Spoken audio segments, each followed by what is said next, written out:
Hello, I am Carol Reese. You see, hopefully on your screen, all my information that I'm the Ornamental Horticulture Specialist for UT Extension here in Jackson, Tennessee. The Western region is where my offices are located. Um, and here's also where we have the UT Gardens that you are invited to visit anytime to view the plants that we have to test to see if they do well in our Tennessee landscapes. Now today I want to talk about, we're going to try to minimize useless pesticide applications or even eliminate them by deciding if it truly is a pest that is causing the damage that we're seeing on our landscape plants. And if it is the timing right to apply? Will the application cause more harm than good? And so this is going to be a good way to approach these things on an integrated pest management type so that you're minimizing the amount of chemical applications that you're going to have to make, and by using the correct ones for the actual problem. So we will advance the slides, hopefully.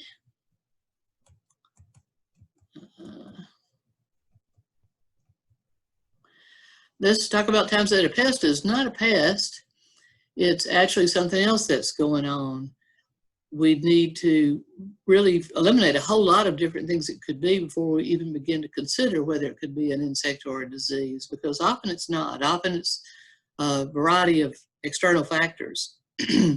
Also, sometimes maybe it is a pest or insect, but the time of year may affect whether we decide to treat or not. For example, if it's so late in the year that it's really not an issue, or it's not going to affect the pest in the way we want it to, or it may be that it's a temporary problem because the climate right then is very conducive to that infestation, to that disease, because it's very humid, or to that little insect's brief life cycle, and then it'll be gone. So we're going to talk about seasonal decisions as well. So as we can achieve the same results simply by a change in our cultural habit. If it's a plant that's declining, it may be that it's in the wrong spot. So we may move it to a better spot or change to a different plant material there. We may increase our air circulation. We may decide not to fertilize as much or mulch differently. There's a lot of things that we can do culturally that may cure the problem without an application of a spray or a chemical. And then other times we want to think about whether the spray could do more collateral damage. It ended up with an uglier landscape in the long run, or some collateral damage we had not intended. So we are going to talk about times when it's just a good solution is to elect to do nothing. And there will be another program, by the way, on replacing those difficult plants with those that do not have these issues that may be a problem with the ones you're using now. But first of all, we need really the right information to make these treatment decisions. For example, often it has something to do with just climate. The wrong plant for Tennessee, a Colorado blue spruce, for example, is not going to be happy, except maybe in the most mountainous regions of Tennessee, because it likes mountainous climate. It likes those cooler nights. So we're going to realize that that plant probably, no matter what we do to it, is not going to succeed. So knowing that exact plant, its species, is going to be crucial for that reason. Also, is it just not too hardy? The oleander, the bottlebrush, sometimes called, on the bottom right, every now and then I'll see those in markets where they claim they're hardy to zone 7. I've yet to see one really survive. So it may not be that it could survive our cold winters. So choosing the right plant for the region is something we need to know. So knowing the species of the plant, first of all, just don't send a spotted leaf, so we can correctly diagnose. And when you do, and we know what that plant is, we know there's a certain group of insects or disease that are specific to that particular plant species. I think my slide says indicates insects and insects, but it should say insects and diseases that are often quite specific to a particular group of plants. So when you mention that plant, I'm going to go right there immediately and suspect that's my number one choice. Maybe that plant has very specific siting requirements, that it's particular about its drainage, that it will scorch if it's out in full sun. So that's another reason. And also how it might look at this time of year normally. Our red buckeyes, fantastic native early blooming shrub that our hummingbirds love, And I love the plant, but its a coping mechanism when it gets hot and dry is simply to go ahead and shed its foliage and go dormant early. Like once it gets really that hot, stressful dog days, you know, August, it's often completely bare. So you might think it's dead, but it's going to leaf right back out next spring and bloom for you, because that's just the habit of that particular plant material. Others could be that way as well.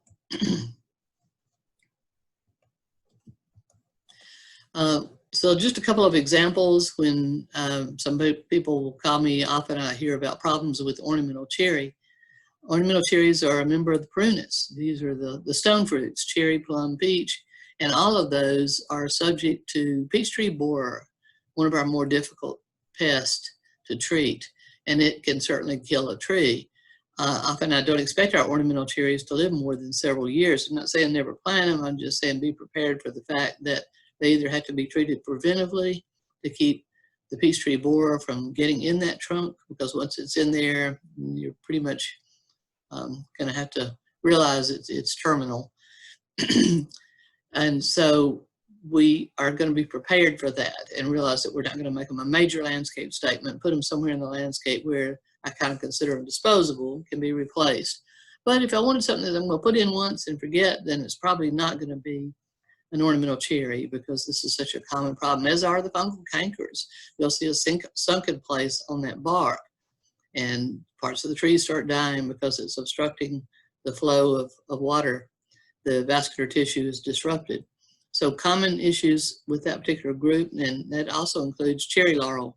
Cherry laurel is also a member of the prunus family, and I'm seeing that more and more often on our autoleucans and our Brightontites and some of the cherry laurels that we love to use in our landscape. I'm considering them now frequently targeted by pests. Hydrangeas, I get a lot of calls about hydrangeas. If they're newly planted and they're struggling, it's usually that they got planted in a site where the drainage is not right. And every now and then something will change on site that will change the drainage where a hydrangea has flourished. You know, you redirected water to another area, or it could be that we had an excessively wet year that caused problems that normally wouldn't. So that's one thing, all hydrangeas, doesn't matter the species, oak leaf, mopheads, paniculatas, do need good drainage, even our good, reliable Annabelle, our native hydrangea arborescens. They're also subject to winter freeze, especially the mopheads. The others not so much, but mopheads can get killed back to the ground and destroy those flower buds and have to grow back, and they will not bloom on the new growth. So hear about winter freeze often. They do not like a lot of hot, dry sun and breeze. They do prefer partial shade, not maybe all day shade. That's too much, because it will decline in flowering if it doesn't get a few hours of sunlight. But you certainly don't want to put it out in that hot, dry site that's very challenging and needs a plant that really is adapted to that. I also will often get calls about the leaf spots on the hydrangeas. Usually this is going to happen during our cooler or our more humid times of year. There are a couple of different fungal diseases that simply, like the cool humid, or some of them like the warmer humid type weather, but humidity is usually related. We have a lot of moisture in the air, and that air is going to keep those leaves moist. They're not going to dry out. Especially if you're in a place where it does not have good air circulation to dry out those leaves, then you're going to see some spotting. That doesn't always mean that it needs treating, because when the conditions change and the air gets drier, then that disease will not continue to progress for a lot of these minor spotting fungal issues, and will not kill the plant. So your option is to do nothing. Now, if you want to prevent the spotting, if you don't like the spotting on there, it just does a bad looking plant. Number one, select resistant cultivars from the get-go. And secondly, you can spray preventively, but you have to start back before you see any spots, because that particular leaf that's spotted up now is not going to repair itself. It's going to look spotted for the rest of its life. Your new growth should look okay once the climate changes back to something a little bit drier. So your option could be just to do nothing, and if you're got to have a good looking leaf, start next year earlier doing it preventively. You need to know what your weather events have been to diagnose some problems. This year was classic in that we had a very hard freeze early last fall. So our crepe myrtles were still full green, lush growth, had not begun to harden off, because plants will, as the weather begins to cool and also as the days grow shorter, will start to reduce the amount of water that's in the tissue.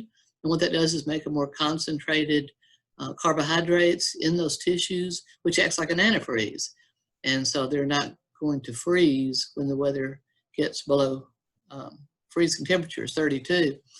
But if it has not had that opportunity, it's still in the process, and all of a sudden, boom, we have a hard freezing event like we did, October 17th, I believe it was, it will kill those twigs. And some of our crepe myrtles this year were killed very spotty. Some were killed all the way down to the ground. Some just lost a few twigs. Some were fine. And often that's very specifically site related, or it can even be cultivar related.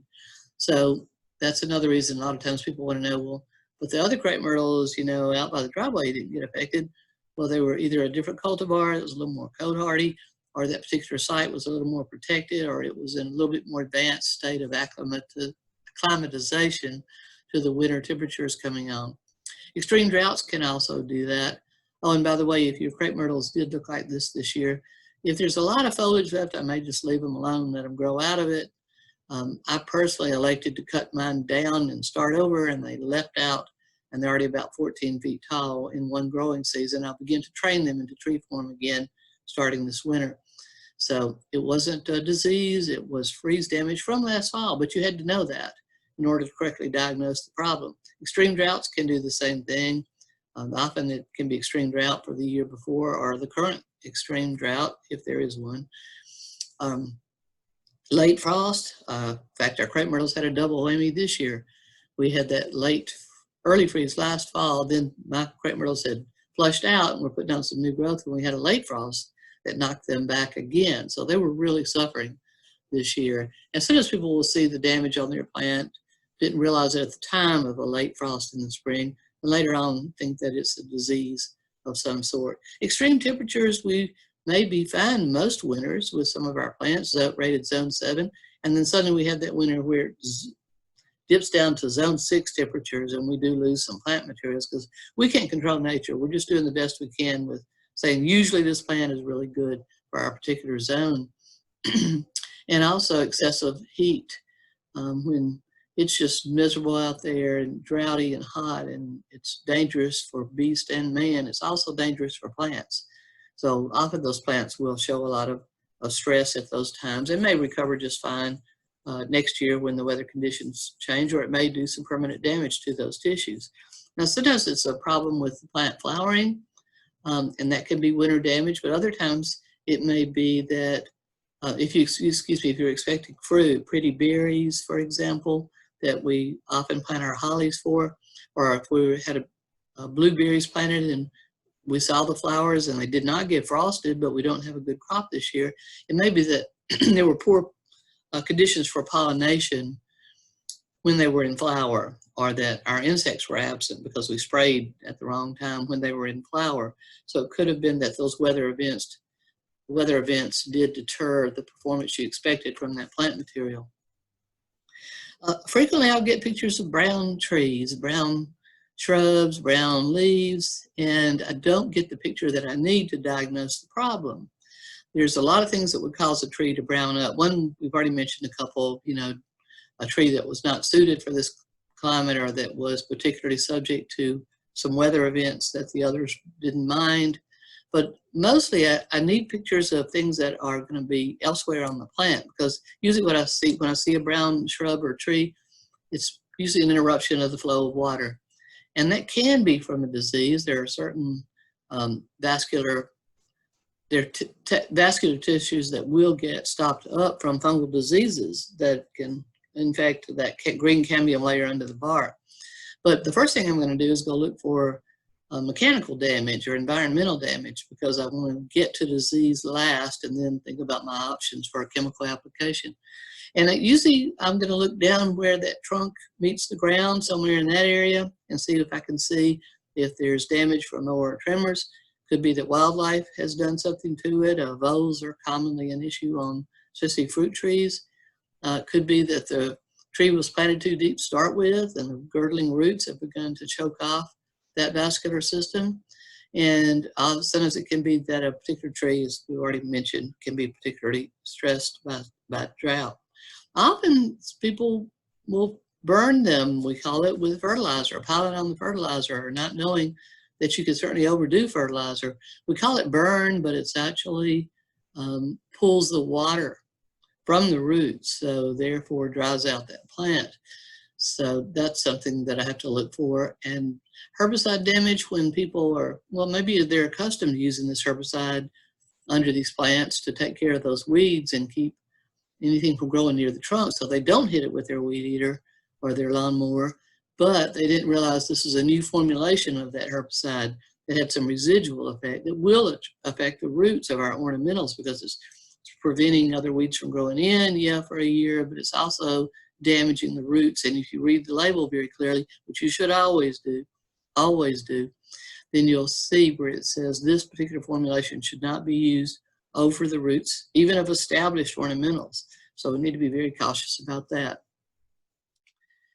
There we can see a couple of options, things going on that are wrong. The tree on the top, one is obviously the damage from mowers or string trimmers, but also this tree was planted too deep. We should not see a tree going straight down into the ground like a telephone pole. There should be a flare, a root flare, as it enters the soil, and you'll see that out in the wild, that they widen before they get to the ground, and that would have been where this tree should have been planted. So that's causing some issues.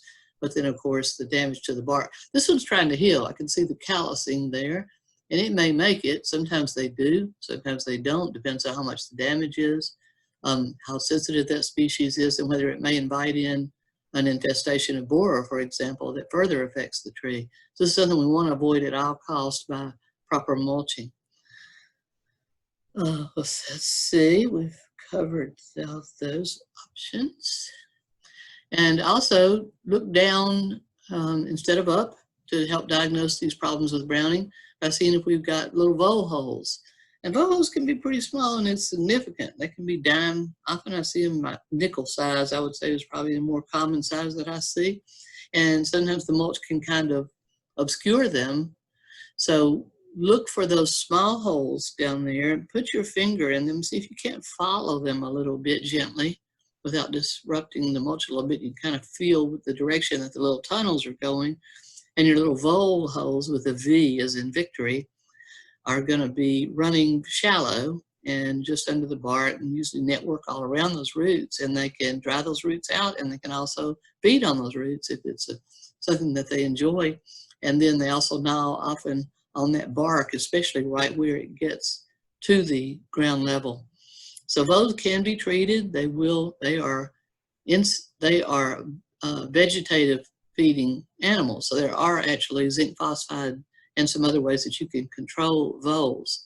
Now, moles are a different creature. They do not respond to those, and moles honestly do not do as much damage to plants as the voles do. So be sure you identify, go look up our wildlife damage control publications here at the University of Tennessee and discover your options, how to safely apply the right rodenticides, we call them, for the right plants.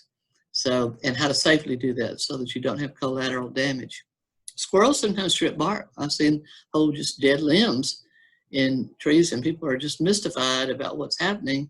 And some squirrel just decides they're fond of that bark, and they will strip an entire limb or even pieces on the trunk and start causing some damage. I think it's open season on squirrels right now, but definitely that would be something that would be a little bit hard to control if you can't shoot them. White-tailed bucks can often rub away bark, especially they love a particular size of sapling, and you can kind of tell that pattern where they rubbed. It's deer height, right? Rubbing the velvet off of their antlers. And that might require putting a little bit of protective fencing around those trees that may or may not recover, again, depending on the extent of that damage. So that brown canopy may be simply something else that's hurting that tree trunk or those roots. Watering issues are usually associated with new plantings. People will say, oh, yeah, I watered it plenty. So to get people to tell exactly what's happening with their plant, because they want to be in denial, you know, that often the people with planting trouble want to make it somebody else's fault so they can get a free replacement. So you have to kind of trick them into telling the truth, because if you say, did you water enough? They'll say yes. Did you say, did you water too much? They'll say no. So I like to say, please describe your watering regime and let them tell me. So if they said, well, we watered, you know, and then we did have, I thought, plenty of rain, they probably didn't water enough because they need to check. Don't let that newly established plant dry out. And then if they said, oh yeah, we watered a lot, we watered every day, we got a new irrigation system and it goes off, you know, every day, then probably overwatered, because plants can certainly suffer and the symptoms look identical, because if you're overwatering, you are rotting the roots and they can no longer pick up water. So indeed, the plant is suffering from lack of water, but not because it isn't in that soil. It's because the roots have rotted. People often do this with plants that wilt in the middle of the day naturally, and hydrangea is a great example.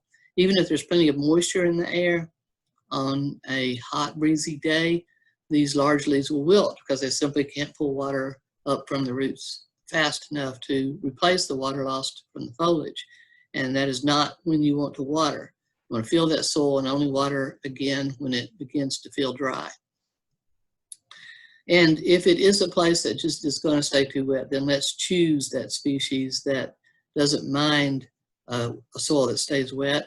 Or if it's that very dry, hot blasting site, let's choose those plants that tolerate that, because we certainly have them. We have some beautiful sedums and yuccas and some drought tolerant shrubs that we could use there instead.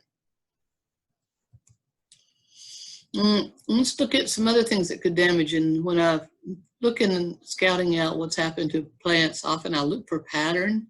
So for example, if it was herbicide drift, it may be across an entire yard and it may affect several different species in a similar way or at a similar height. Then I know then probably it's that side toward the field or even toward the roadside vegetation where they may have sprayed, where the street keepers have sprayed some things. That's a good way to clue in. Here I can see that they're all about the same height. Looks like somebody's spray nozzle. They were trying to keep the grass away from these arborvitae, but they used the wrong product. And actually it affected the lower foliage on the bottom of that arborvitae, which also can be a time of year thing, because sometimes some of these plants can take a little bit of it if it got on there, but if it's in new succulent early growth, it's going to affect it more obviously. A lot of times people would also tell me they didn't use a herbicide, but when they send me a picture of the whole site and I can see that there has been some herbicide use here and there, then I know that they're not being entirely honest with me and I can get a view. So pictures of a whole site are very helpful when you're trying to diagnose these problems. Another pattern might be is exactly the height where dogs hike their legs. And if you live in a suburban area where people walk their dogs frequently, then you know that they love to have these little signals they pass on to each other by hiking their leg here and there. And that can often look like it has some kind of a problem when it's really just a dog signal post.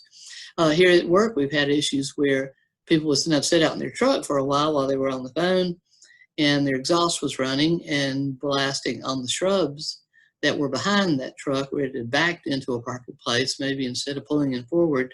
And we had burns on foliage that suddenly showed up, and the explanation was that the people were blowing hot exhaust onto these shrubs for long periods of time.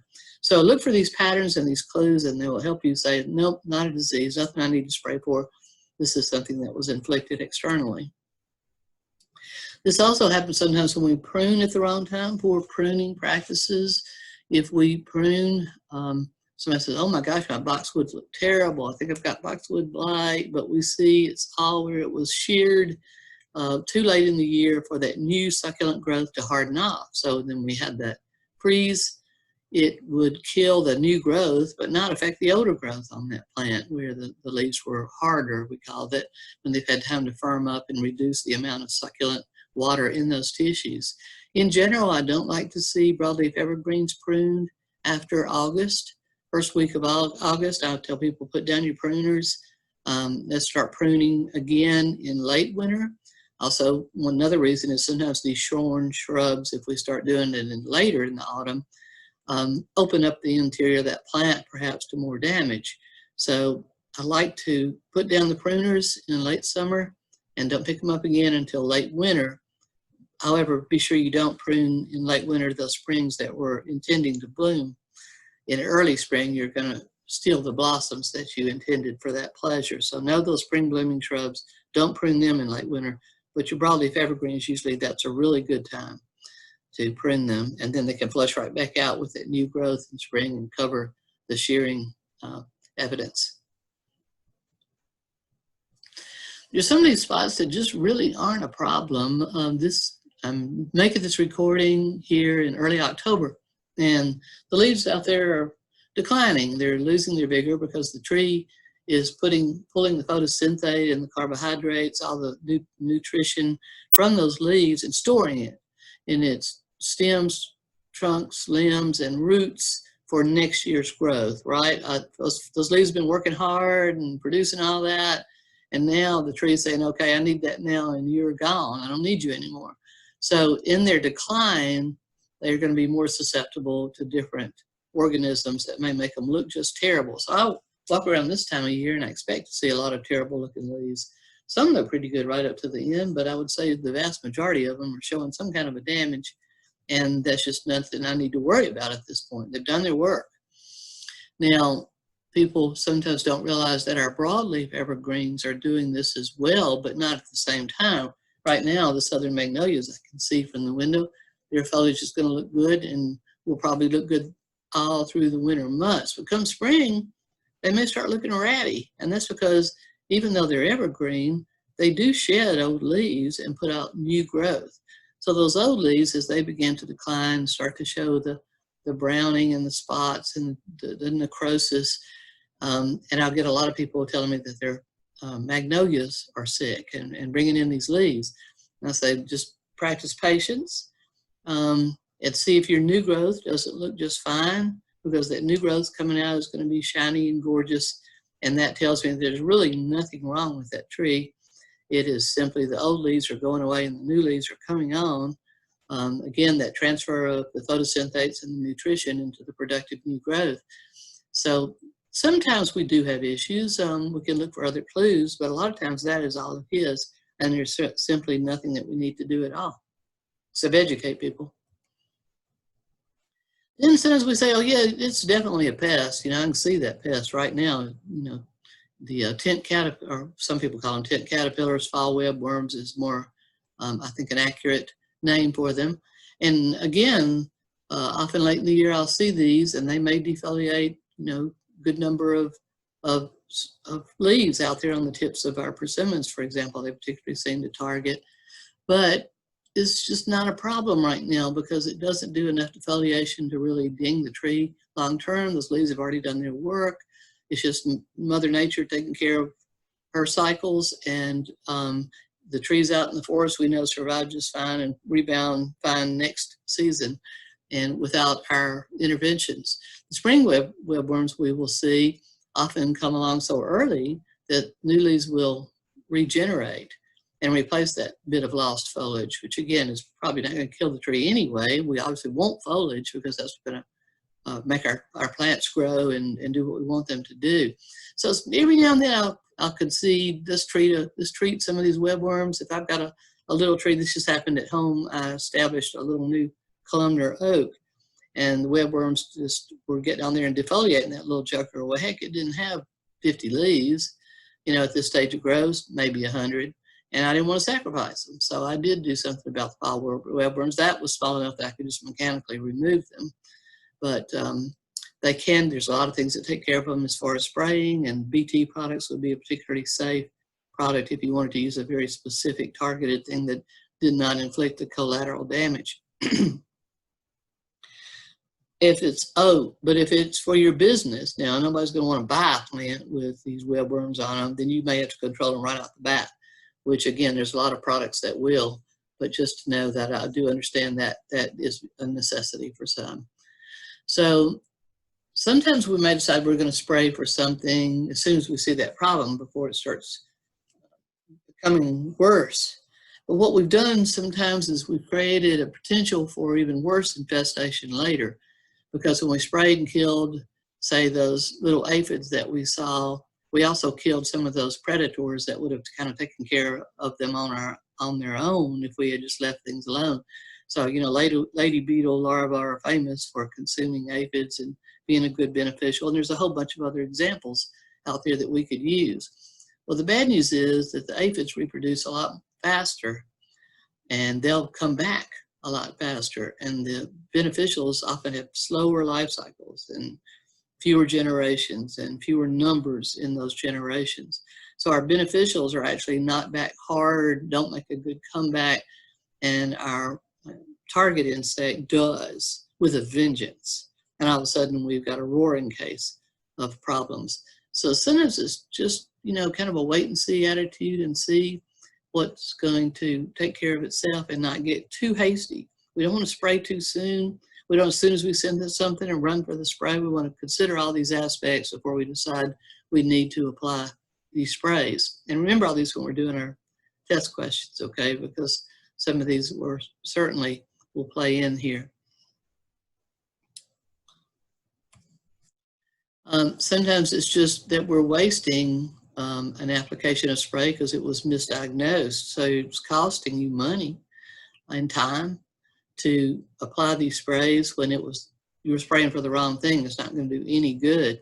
So if we're looking at shot hole fungus in the prunus, which we do, all of our prunus can be affected by shot hole fungus as well as other plants. It looks like something's been eating the leaves. It looks like something's been munching along those margins, munching holes out of the leaves, but it actually was that necrotic tissue dropped out.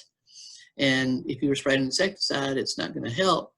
You really don't even need to spray a fungicide if you want to, except to prevent or cosmetically, because it's, again, not going to kill those prunus things. It's just going to look unsightly.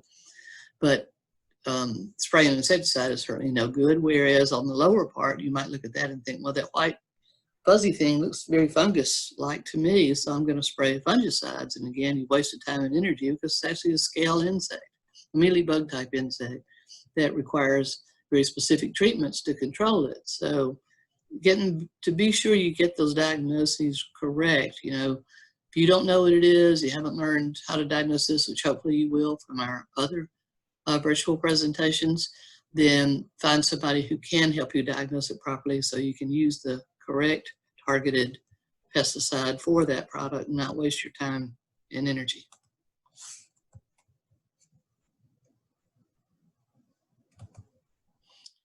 So this is just too late, you know.